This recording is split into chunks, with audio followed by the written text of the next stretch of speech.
సంస్థలు తిరిగి పనులు చేపట్టేందుకు సమాయత్తమవుతున్నాయి. ఉద్దండరాయని పాలెంలో అమరావతికి శంకుస్థాపన జరిగిన ప్రాంతాన్ని పరిశుభ్రంగా మార్చారు. దీంతో అక్కడికి సందర్శకులు వచ్చి చూసి వెళుతున్నారు. దీంతో రాజధాని గ్రామాల్లో పండుగ వాతావరణం కనిపిస్తోంది. ఆయన యొక్క ఫేస్, ఆయనకు బ్రాండ్ వాల్యూయే రేపు డబ్బులు తీసుకుని వచ్చేదానికి. ఇది క్యాపిటల్ ఇన్వెస్ట్మెంట్ కి, not revenue investment, capital investment ఉంది. ఈ యొక్క చంద్రబాబు నాయుడు బ్రాండ్ తోనే ఇది డెవలప్ కావాలి. ఖచ్చితంగా మేము ఆశిస్తున్నాము. తప్పకుండా ఈ భూములు ఇచ్చిన రైతులకి అందరూ కూడా తప్పకుండా మహజ్జాతకము ఉంటుందని మేము ఆశిస్తున్నాము. భగవంతుని కూడా ప్రార్థిస్తున్నాం. పుట్టిన భూమి మీద మాకు ఆశ, ఇది పెరగాలని ఒక ఇది. మళ్ళీ అమరావతి ఇప్పుడు ఊపిరి పీల్చుకోమంటున్నాను. ఎందుకంటే ఇది రక్షకుడు వచ్చాడు.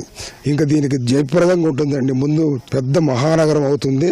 చంద్రబాబు గారు వచ్చారనగానే ఇంకా మాకు ఇంకా మేము చూసినా చూడకపోయినా మేము వెళ్ళిపోయినా, ఆయన వయసు 80 సంవత్సరాలండి, నా వయసు 75 ఏళ్ళు. అయినా మేము చూస్తామో లేదో అనుకున్నాము, చూసాము. భగవంతుడు చల్లగా కృప చూశాడు. ఈ సంతోషం